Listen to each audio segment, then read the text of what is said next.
Everyone, I hope आप सब लोग बेटर होंगे। Myself Kritika Sharma, welcome to my channel.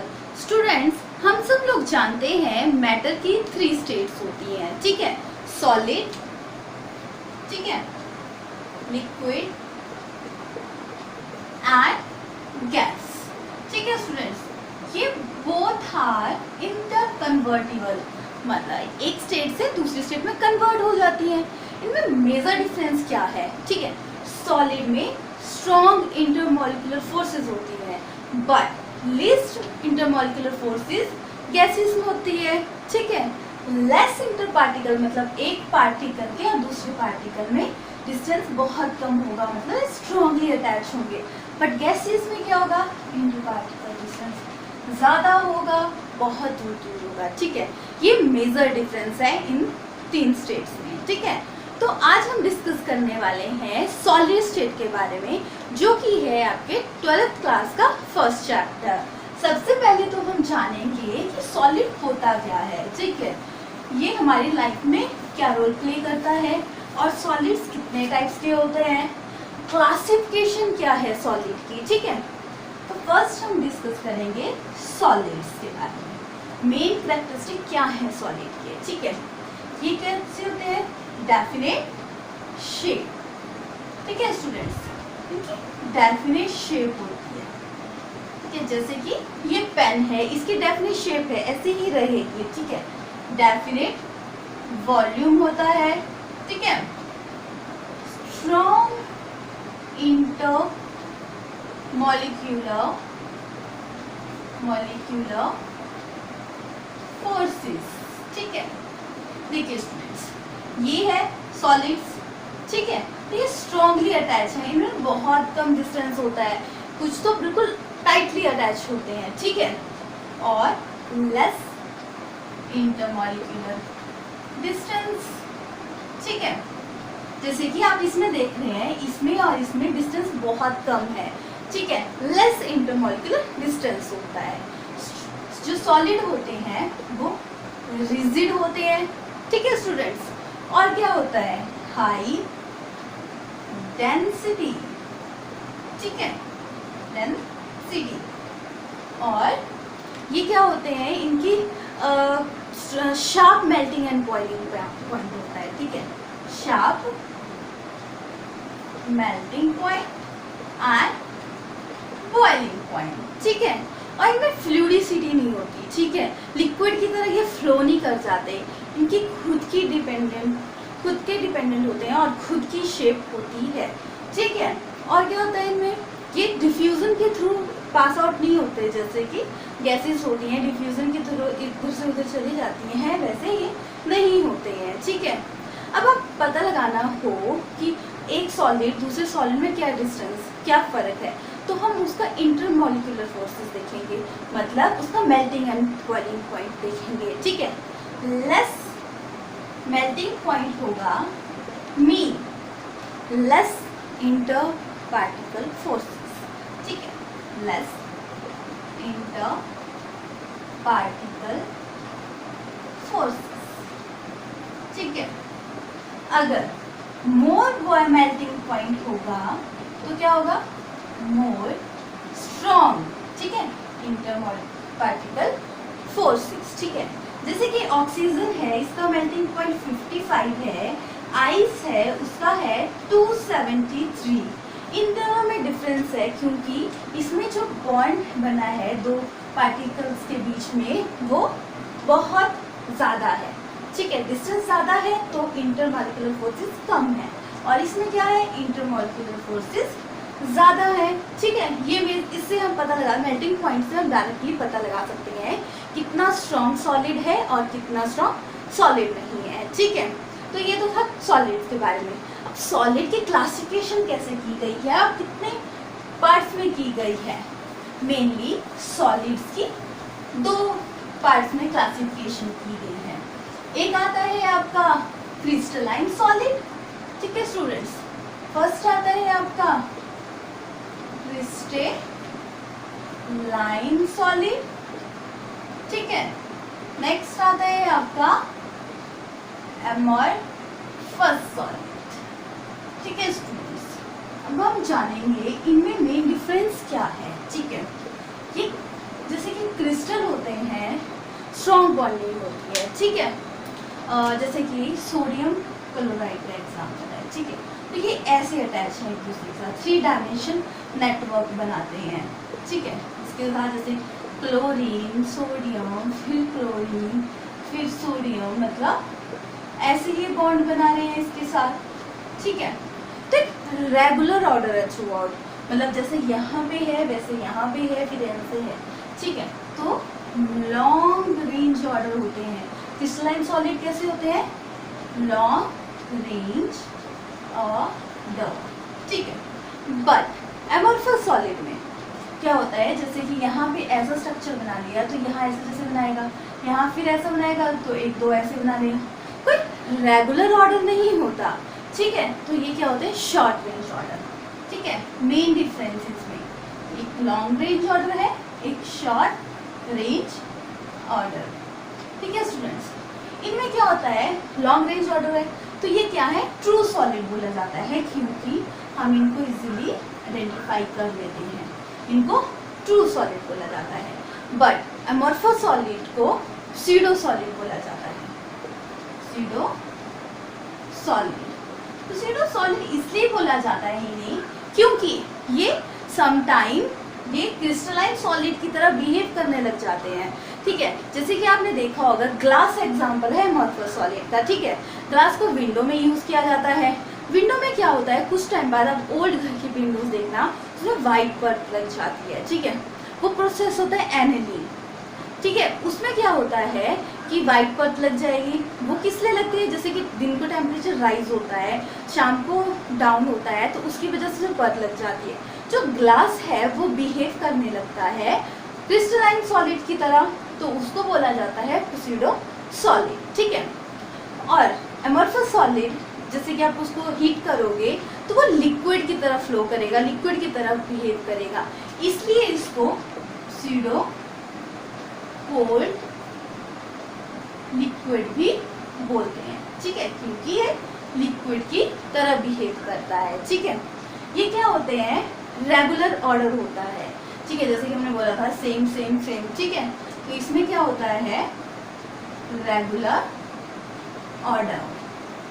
ठीक है स्टूडेंट्स, बट एमोर्फस सॉलिड में कोई देखो यहाँ डिफरेंट है, यहाँ अलग है, यहाँ फिर सेम आ गया, फिर डिफरेंट डिफरेंट डिफरेंट, तो कोई पर्टिकुलर अरेंजमेंट नहीं है, तो इरेगुलर अरेंजमेंट। ठीक है स्टूडेंट्स, और जो क्रिस्टलाइन सॉलिड है ये क्या करते हैं? रेगुलर ऑर्डर है, ये इरेगुलर ऑर्डर है, तो ये एनाइसोट्रॉपिक बिहेव करते हैं, एनाइसोट्रॉपिक नेचर के होते हैं। एनाइसोट्रॉपिक होता है इस डायरेक्शन में डिफरेंट बिहेव करेगा, इस डायरेक्शन में डिफरेंट बिहेव करेगा, फिजिकल प्रॉपर्टी इसकी डिफरेंट होगी डिफरेंट डायरेक्शन में। बट एमोर्फस सॉलिड में क्या होगी? सेम होगी थ्रू आउट, आइसोट्रॉपिक बोलेंगे इसमें इसको, आइसोट्रॉपिक। ठीक है, जिसकी फिजिकल प्रॉपर्टी है सेम थ्रू आउट रहेगी, यहाँ को भी जाओ यहाँ को भी जाओ, कहीं को भी जाओ, सेम थ्रू आउट रहेगी। ठीक है, जो क्रिस्टलाइन सॉलिड है, अगर माना जैसे कि क्रिस्टलाइन सॉलिड है, आप इसको कट करोगे तो ये वैसे ही सेम क्लियर कटिंग होगी, इसलिए इसको क्लियर कटिंग, शार्प कटिंग होगी। ठीक है, एमोर्फस सॉलिड की ऐसे नहीं है, इसके अगर आप कट करोगे तो रेगुलर ऑर्डर नहीं होगा। जैसे माना ये ऐसे ऐसे जैसे कटेगा तो इसका रेगुलर शार्प कटिंग नहीं होगी, इसका शार्प मेल्टिंग पॉइंट होगा, इसका शार्प मेल्टिंग पॉइंट नहीं होगा। ठीक है, क्रिस्टलाइन सॉलिड का फुल मेन एग्जांपल तो सोडियम क्लोराइड आ गया।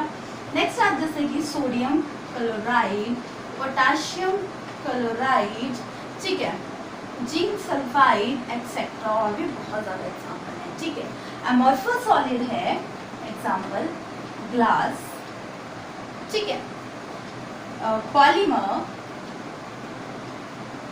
ठीक है, सेल्यूलोज, और भी बहुत ज़्यादा एग्जाम्पल है हमारे एमोर्फस सॉलिड के। ठीक है, ये तो थे main difference crystalline solid and amorphous solid.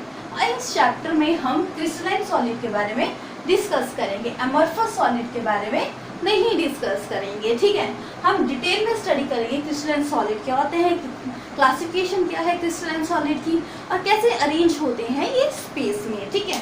Next आता है आपका classification of A crystalline solid, ठीक है स्टूडेंट्स।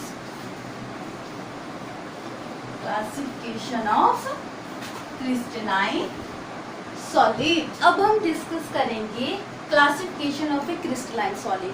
क्रिस्टलाइन सॉलिड की को बांटा गया है 4 पार्ट्स में, ठीक है। फर्स्ट आता है आपका आयोनिक सॉलिड, ठीक है। आयोनिक सॉलिड से समझ आ रहा है आयंस की बात की गई है, आयन आयन इंट्रैक्शन है, ठीक है। जैसे कि इसका बेस्ट एग्जांपल है हमारा सोडियम क्लोराइड, ठीक है। सोडियम क्लोराइड क्या है कि जब ये सॉलिड स्टेट में है, ठीक है, तो इसमें इलेक्ट्रिसिटी कंडक्ट नहीं होगी, बट जब हम सोडियम क्लोराइड को वाटर में डाल देंगे तो इसमें इलेक्ट्रिसिटी कंडक्ट होगी, ठीक है। तो इसमें आयन आयन इंट्रैक्शन है, कैटायन और एनायन की इंट्रैक्शन है। तो क्या है इसमें स्ट्रॉन्ग इलेक्ट्रोस्टैटिक फोर्सेस हैं, इलेक्ट्रोस्टैटिक फोर्सेस, ठीक है। ये डिपेंड करती हैं कि डिस्टेंस कितना है एक पार्टिकल में और दूसरे पार्टिकल में। अगर लार्ज डिस्टेंस है तो लेस इलेक्ट्रोस्टैटिक फोर्स होगी, अगर लेस इंटरमॉलिक्यूलर डिस्टेंस है तो इसमें क्या होगा, स्ट्रॉन्ग आयन आयन इंट्रैक्शन होगी और इलेक्ट्रोस्टैटिक फोर्स होगी। तो उतनी जगह वो शार्प मेल्टिंग पॉइंट होगा, शार्प ये डिग्रेड करेगा और इलेक्ट्रिसिटी प्रोड्यूस करेगा, ठीक है। ये तो फर्स्ट आ गया आपका आयनिक सॉलिड। सेकंड आता है आपका कोवलेंट सॉलिड, कोवलेंट, ठीक है, सॉलिड्स। कोवलेंट सॉलिड्स में कोवलेंट बॉन्ड फॉर्म होता है, ठीक है, कोवलेंट बॉन्ड बनाता है। कोवलेंट बॉन्ड बनाता है ये नॉन मेटल्स, ठीक है, नॉन मेटल्स में ये कोवलेंट बॉन्ड बनाता है, ठीक है। इसके मेन एग्जांपल है डायमंड, ठीक है, पर कुछ एक्सेप्शन हर जगह होती है, जैसे कि डायमंड में इलेक्ट्रिसिटी पास नहीं होती। हमें जनरली पता है नॉन मेटल्स होते हैं जिसमें इलेक्ट्रिसिटी पास नहीं होती, बट एक्सेप्शन हर जगह होती है। नॉन मेटल्स का जो डायमंड है उसमें इलेक्ट्रिसिटी पास नहीं होती, बट जो ग्रेफाइट है वो गुड सोर्स है इलेक्ट्रिसिटी पासिंग का, ठीक है। तो ये एक्सेप्शन है हमारी नॉन मेटल की जिसमें इलेक्ट्रिसिटी पास होती है, बट जो कोवलेंट बॉन्ड सॉलिड्स होते हैं उसमें इलेक्ट्रिसिटी पास नहीं होती, ठीक है। और ये कैसे रिलेट होते हैं, इंसुलेटर। इंसुलेटर वो होते हैं जिनमें इलेक्ट्रिसिटी पास नहीं होती। नेक्स्ट आता है आपका मॉलिक्यूलर सॉलिड्स, ठीक है। मॉलिक्यूलर सॉलिड नाम से ही पता लग रहा है कि मॉलिक्यूल्स की बात की गई है, मतलब एक पार्टिकल दूसरे पार्टिकल से बॉन्डिंग बनाता है, मॉलिक्यूल बनाता है, ठीक है। ऐसे तो सिंगल एग्जिस्ट करते हैं, तो ये एक दूसरे से जुड़ते हैं तो मॉलिक्यूल बनाते हैं, ठीक है। ये 3 टाइप से इसकी बांटा गया है। फर्स्ट आता है आपका पोलर, ठीक है। सेकेंड आता है आपका नॉन पोलर, ठीक है। थर्ड आता है आपका, थर्ड कौन सा आता है, हाइड्रोजन बॉन्डिंग, ठीक है। इन सब में मेजर डिफरेंस क्या होता है, जो पोलर होते हैं उनमें डाइपोल डाइपोल इंट्रैक्शन होती है, ठीक है। क्या होती है, डाइपोल डाइपोल इंट्रैक्शन होती है, ठीक है, जिसका एग्जांपल है हमारा HCl, ठीक है, और भी बहुत ज़्यादा एग्जांपल हैं, ठीक है।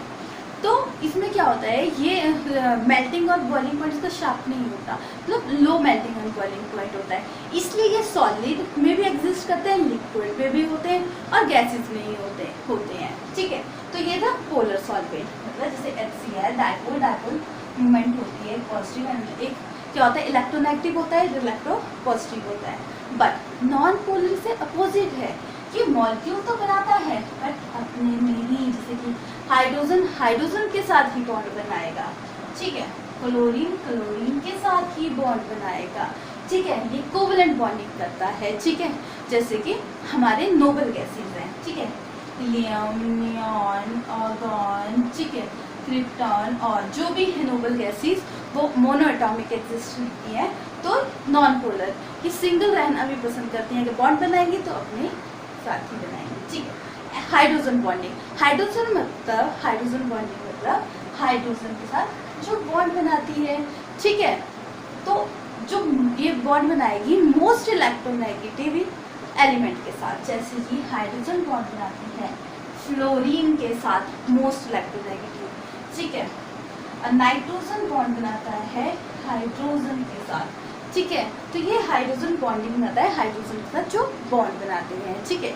स्ट्रॉन्ग बॉन्डिंग होती है, हाइड्रोजन के साथ बॉन्डिंग बनाते हैं और इलेक्ट्रोनेगेटिव एलिमेंट के साथ बॉन्डिंग बनाते हैं। जो मॉलिक्यूलर सॉलिड हैं ये भी इंसुलेटर होते हैं, इनमें भी इलेक्ट्रिसिटी पास नहीं होती।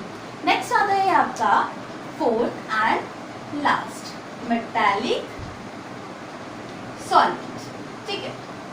मेटालिक सॉलिड से ही हम समझते हैं मेटल मेटल का बॉन्ड, ठीक है। तो मेटल मेटल हमें पता है मेटल कैसे होते हैं, लस्ट्रस होते हैं। कैसे होते हैं, लस्ट्रस होते हैं, ठीक है। और क्या होते हैं, लस्ट्रस हो गए, ठीक है। और क्या हुए, और ये डक्टाइल होते हैं, ठीक है। डक्टाइल, मेलेबल, ठीक है। और कंडक्ट इलेक्ट्रिसिटी, ठीक है। कंडक्ट इलेक्ट्रिसिटी, गुड कंडक्टर होता है हमारा, जैसे गोल्ड, सिल्वर और भी बहुत सारे एग्जाम्पल हैं जो मेटालिक सॉलिड हुए जो मेटल मेटल में बॉन्ड बनाते हैं, लस्ट्रस होते हैं, डक्टाइल होते हैं, कंडक्ट इलेक्ट्रिसिटी करते हैं, ठीक है। इनमें से जो मेन दो हैं क्लासिफिकेशन जो क्रिस्टलाइन सॉलिड की है, आयनिक और मेटालिक सॉलिड गुड कंडक्टर हैं इलेक्ट्रिसिटी के, but covalent solid and molecular solid ये कंडक्ट नहीं करते। हमें पता है कि जो मेटल जो बॉन्ड बनाते हैं वो सारे कंडक्ट करते हैं इलेक्ट्रिसिटी, ठीक है। तो ये तो थे 4 classification of A crystalline solid, जो 4 पार्ट थे, आयनिक solid, covalent solid, molecular solid and metallic solid, ठीक है। अब सॉलिड्स हैं स्पेस में कैसे एग्जिस्ट करते हैं, यूनिट सेल क्या होता है, ये हम नेक्स्ट क्लास में डिस्कस करेंगे।